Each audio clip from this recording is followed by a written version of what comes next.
It's time to get outside and celebrate the places that help us play, breathe, gather, recharge. July is National Park and Recreation Month, and we're shining a spotlight on the power of the city's parks, recreation, and cultural services. Join the fun with an outdoor movie and silent disco at Hillside Community Center on July 17th. Then keep the good vibes going with music in the park on July 24th at Pinion Valley Park. Visit coloradosprings.gov to learn more.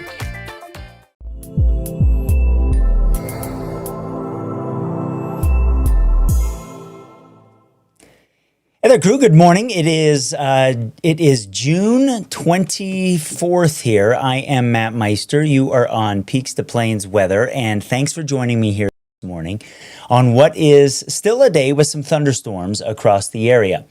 And it was kind of nice to get a little bit of a break yesterday in a lot of locations compared to what we had, obviously, on Tuesday when it was a very busy day. So we'll jump into the forecast here and we will pop into the southern parts of the area where that was where we had the worst of it yesterday for sure. Alamosa, we had a 59 mile per hour gust in the middle part of the afternoon coming up on 4 o'clock.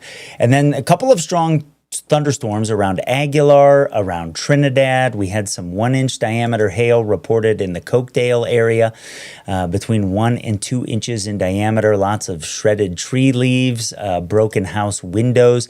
But the most significant severe weather was up across northeastern Colorado, where you can see a couple hail reports to the north of Denver, but then across the northeastern part of the state, lots of hail, a couple of strong wind gusts, and even a tornado. So we had some hail around Berthoud, north of Denver, the interstate that was near 2 inches in diameter.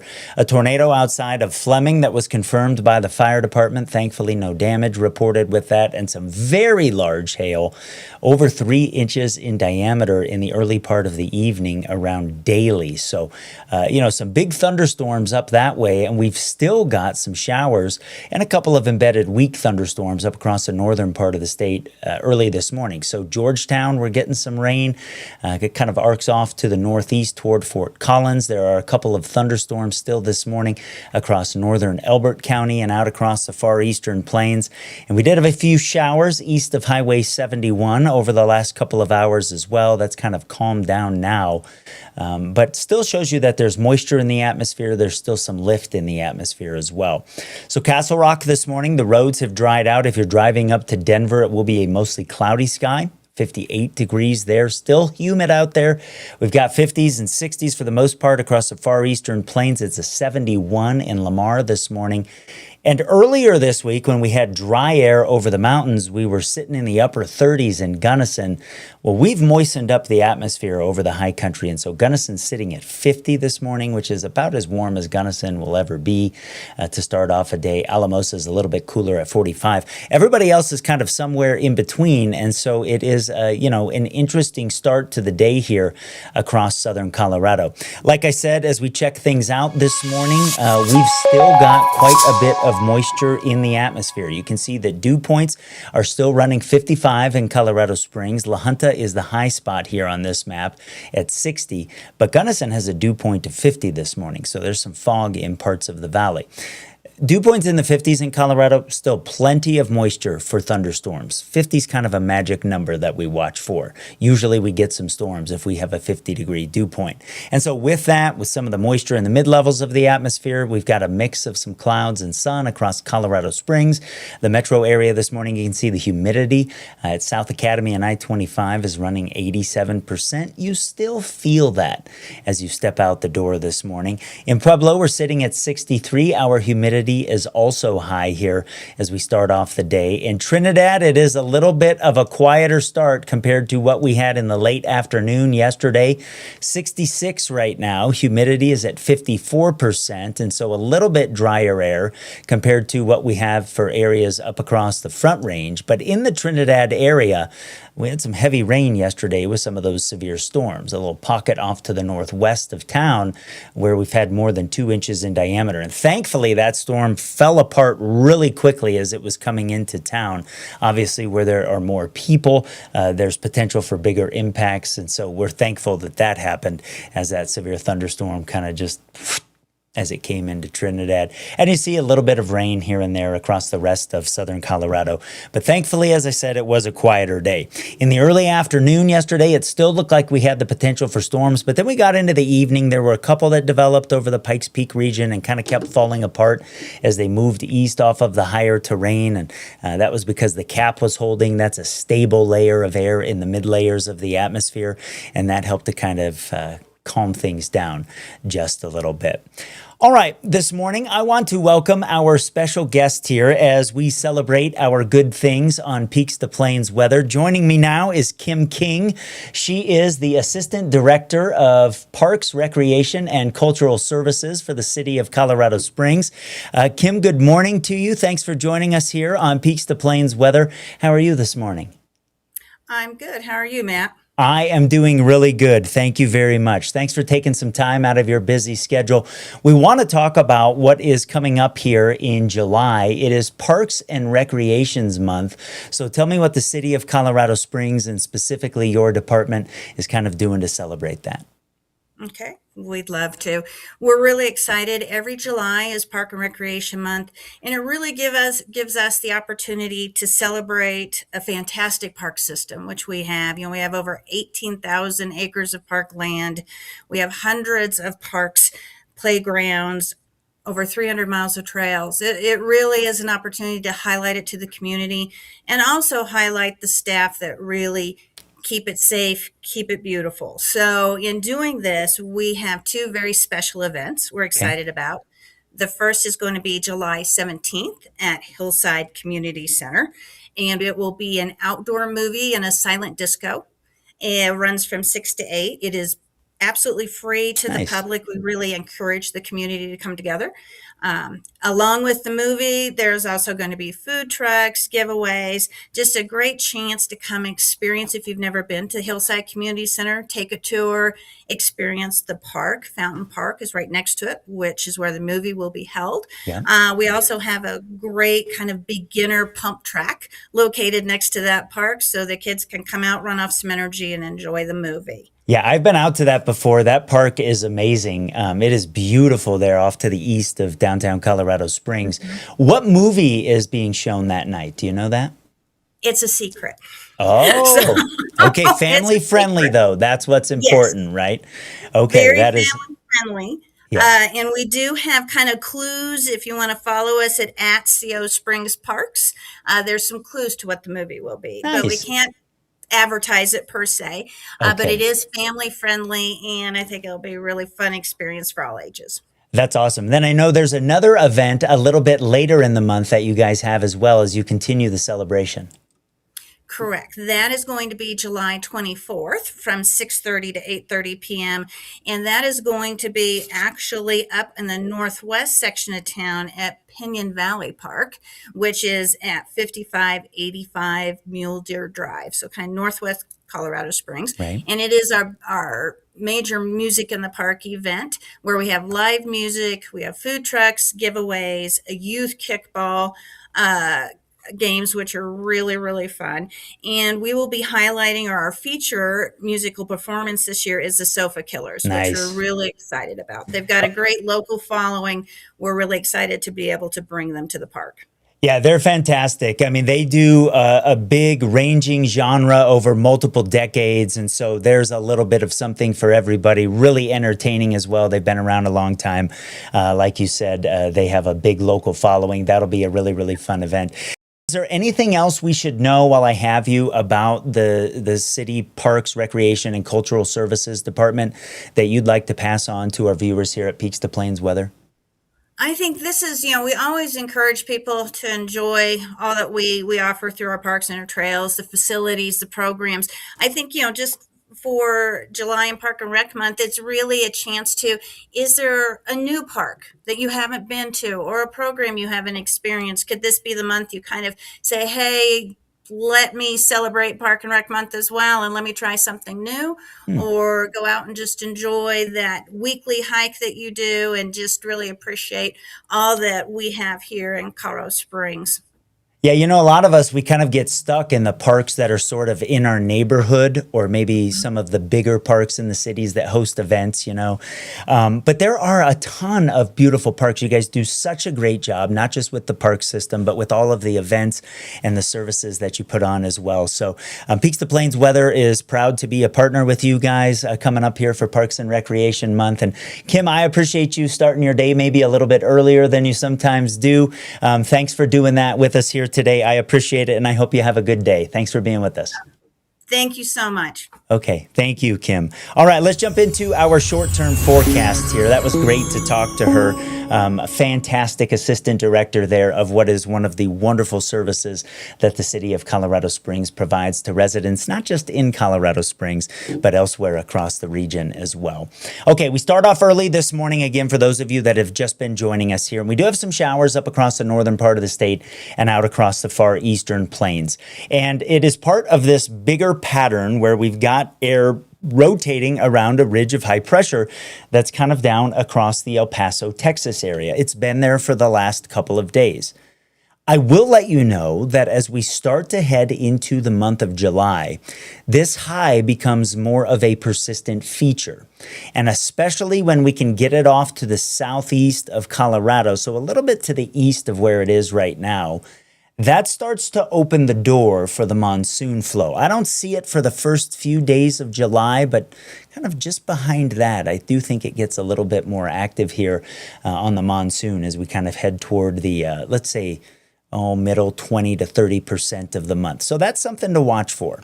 You also see this system across the northern plains here early this morning, this little jet streak here up across Iowa. Even though that is pretty far away from us, it has sent a cold front into the area this morning that's kind of hanging out across the Palmer Divide. And that's going to play a role in our forecast today. Because especially to the north of the Arkansas River, east of the mountains, we're going to be on the cooler side of things with highs only in the 70s. And that front is going to act as a focus for some thunderstorms today. Now, you get to the south of the front, especially south of the Arkansas River, that's where we'll find our warmest temperatures today in the mid 80s to around 90, kind of hottest in the southeastern corner.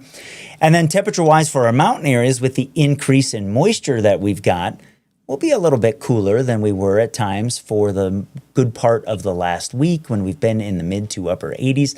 Today we're doing 70s to around 80. There's a corridor right along the front from the Pikes Peak region into the southeastern corner of Colorado where severe storms are most likely today. I can't rule out a severe storm along the eastern slopes and east of the mountains outside of that corridor, but it's just more likely kind of coming out of northeastern El Paso County, east side of El Paso and Pueblo counties, and then off to the southeast. And the reason for that is the position of the front, where the low-level moisture is, and this flow that we still have aloft. So you see how into the early part of the afternoon, there's a little bit of a dividing line between some drier air that tries to come off of the hills down around Walsenburg and Trinidad, and then kind of sitting north of the front. That's on that moisture gradient, and the focus of wind that comes together along that frontal surface kind of drives where storms are going to develop. Now, we may have a couple early in the day here, and that's a little bit of the uncertainty that exists in the Pikes Peak region regarding the strength of those storms into the early afternoon, because I do think we'll be an area in the middle part of the day across Colorado Springs, off to the northeast here, up across Douglas and Elbert County, where storms develop. If we have some that are going at 11 or 11:30 in the morning, it probably reduces the likelihood that storms in the Pikes Peak region are going to be severe, because it's going to use some of the energy. If we wait to develop these storms until 1 o'clock or so in the afternoon, I think it's the same region we're watching, but there's a higher likelihood that the storms could be strong. So hopefully that makes sense. And I'm going to show you two different computer models here, because this model kind of rolls some storms off to the east, southeast here in that corridor that I mentioned as we head into the early afternoon and evening. But notice that this model wasn't particularly strong with a lot of the storms. Again, it's because it's firing them up earlier in the day. Here's another computer model. Same area is where we'll watch storms develop, but as they roll off to the southeast, because we wait to develop them a little bit later, they tend to be stronger. And they're kind of just riding that front into the southeastern corner of Colorado into the early afternoon. And it's stronger with those storms rolling off to the southeast because the atmosphere hasn't been turned over. If this scenario works out, where we wait until the early afternoon to develop storms, I would also watch this storm moving into the southeastern corner of the state here, because not only could it produce some hail up around maybe 1 or 2 inches in diameter, but there would also be a tornado threat, perhaps in this scenario. So that's something that we'll watch for here as we head through the day. Up against the hills, I think our large hail threats may be between 1.5 inches in diameter. Then as we head into the late part of the evening again, or the late part of the afternoon and early part of the evening, I should say, we'll watch that southeast corner, because if we have a more isolated storm there, hail could be up around 2 inches in diameter, and again, maybe a tornado threat, like I said. So hopefully that makes sense about how things are going to play out here today, and some of the things that I will watch for as we move through the morning into the early part of the afternoon. And since I explained it again to you, hopefully that makes sense. So if you're in Black Forest and you're getting a shower or thunderstorm at 10:30 in the morning, just know that your severe weather risk has probably come down a little bit. So a lot of you saying good morning this morning. I want to say good morning to you as well. Russ is checking in. Ellen says, thanks again, Matt. Teresa is checking in and says, good morning. Robert is checking in as well. And thanks to all of you for being part of Peaks to Plains Weather. We sure do appreciate it. And there are some noticeable changes here as we head into the weekend. And crew, I will talk about those when we come back. You are on Peaks to Plains Weather, our weather together. Grow something beautiful this season. Hydrix Colorado Tree Farm Nursery has trees, shrubs, and perennials that are grown for our harsh climate. Plant smarter with expert guidance and quality plants. Visit coloradotreefarmnursery.com. This is John May, General Manager of Petrale Roofing, up on another customer's roof doing a free 21-point inspection. If you'd like us to take a look at your roof, give us a call today, 719-375-8773. We'd be happy to take a look and see the condition of your roof. Petrale Roofing, we're a Diamond Certified TAMCO installer, which means we can offer a industry-leading 25-year workmanship warranty to give you peace of mind in the storm. Call Petrale Roofing, 719-375-8773. Schedule your free inspection today.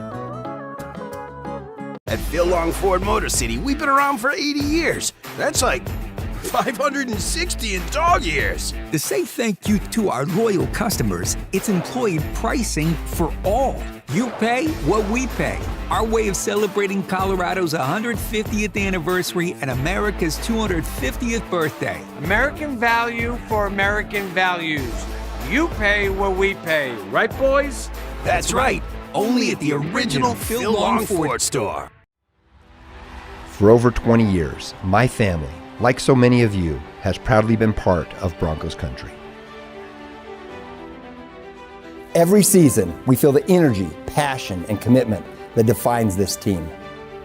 And now, we are honored to be the official injury law firm partner of the Denver Broncos. Ramos Law. What makes us different makes us better.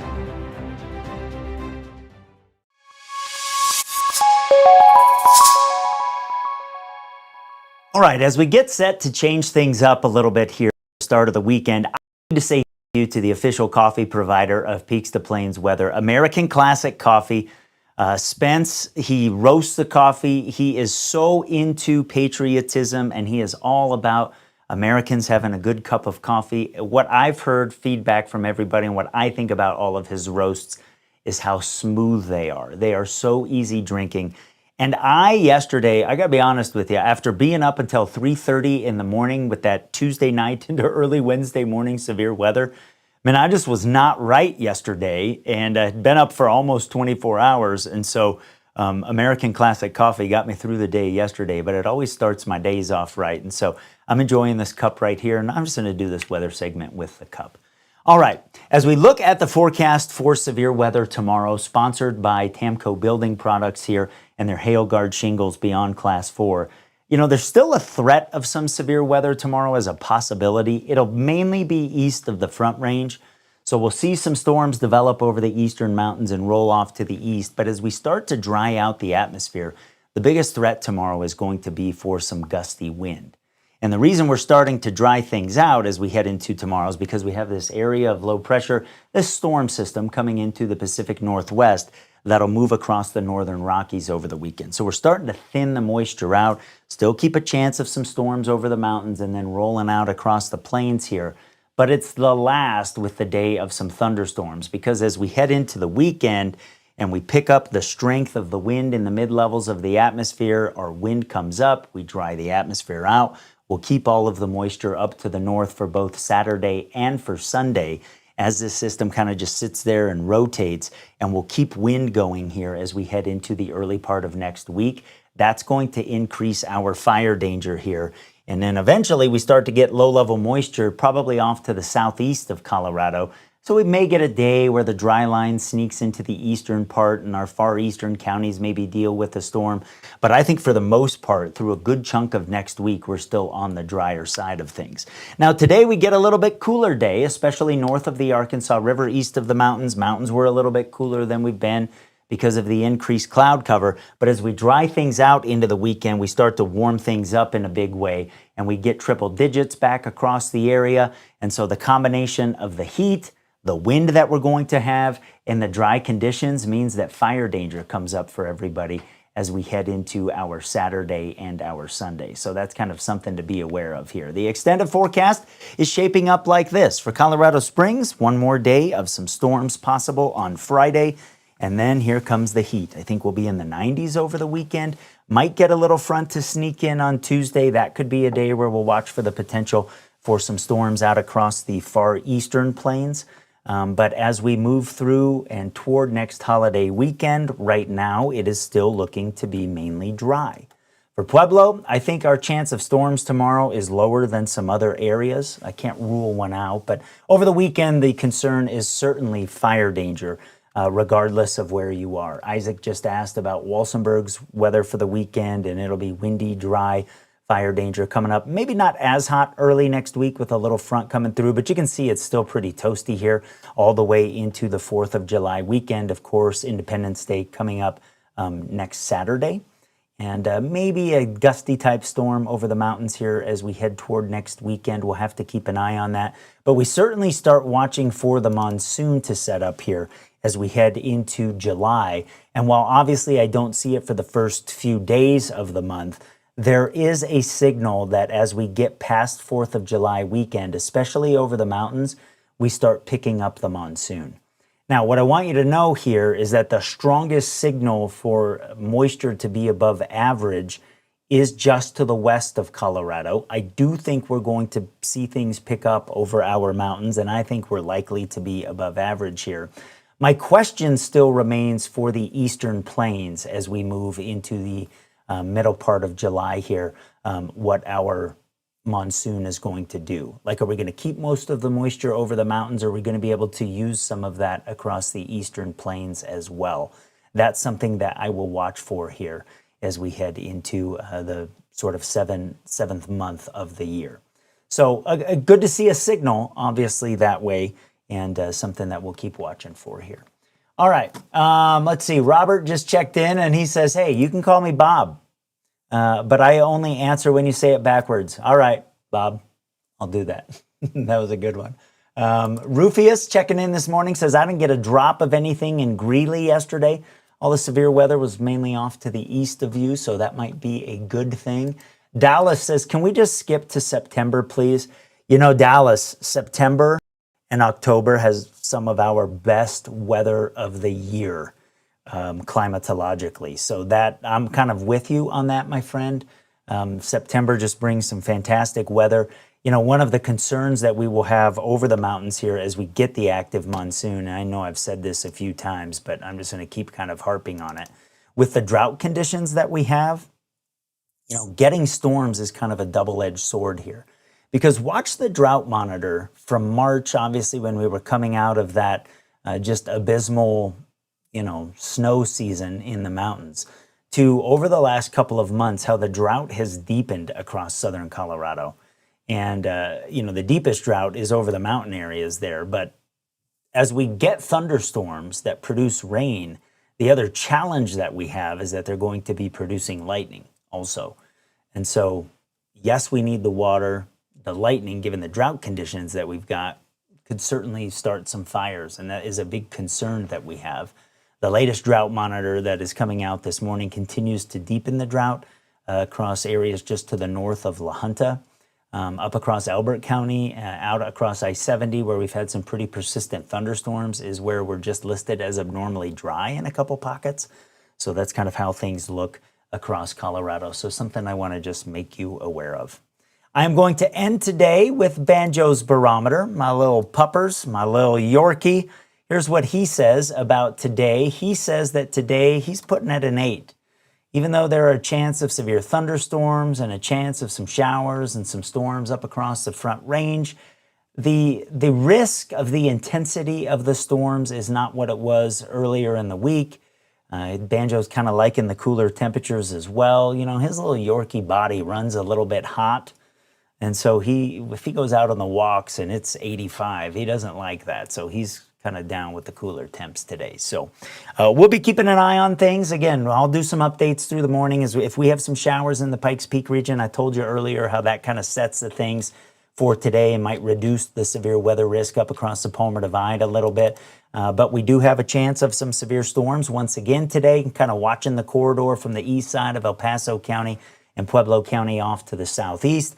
You know, you can always follow our forecasts and get the forecast for where you are specifically in the Peaks to Plains weather app. If you have found that app to be handy to you this week, if you have appreciated and found some value to the Peaks to Plains weather coverage that Mary and I have done, we would appreciate you sharing that with your friends. Rachel Plath is going to be starting this weekend. We're happy to bring her on board to what we are doing here at Peaks to Plains Weather.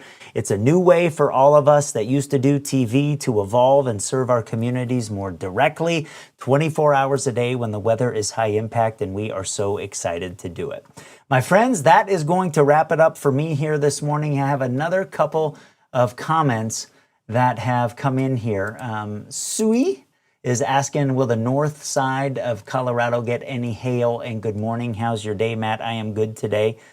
You know, northeast Colorado gets a little bit of a break today. Can't rule out a severe storm, but you were certainly the focus yesterday, and you are going to get a break today. Isaac says, Isaac is a wildland firefighter and says the lightning strike fires are tricky because sometimes you can get the fire to happen 2 or 3 days after the storm goes through. And yeah, that's because the fires can kind of burn inside the trees. And then if you get a windy day, all of a sudden that comes out of the tree and then you have a wildfire. So I'm with you, Isaac, on that one for sure. And that is not something that is great. In fact, I have a graphic about that, Isaac, that I can show here to kind of wrap up this morning. Where, you know, on the plains where we have lots of grass, if you get lightning, it'll start a fire immediately. But the mountain stuff is a little bit different because it can smolder inside the trees. And yes, sir, you know what you're talking about, obviously, Isaac. Julie says, thanks, Matt. Have a good day, everyone. I echo those comments. I hope you have a fantastic Thursday, my friends. Thanks for being part of Peaks to Plains Weather. This has been Mornings with Meister. We do it live every Monday through Friday morning at 6:30 until we're done. It's 7 o'clock now, so that was an easy half hour that we just knocked out. Have a good day. Love your yard with a new outdoor space from F&B Landscaping. From a new build to a new project in an existing yard, we listen and give you the yard you want within your budget. Lawns, water features, xeriscaping. We've got the artistic touch and technical know-how to bring the peak of Colorado outdoor living to your home. Reliable, trustworthy. Visit fblandscapes.com to schedule a free consultation today.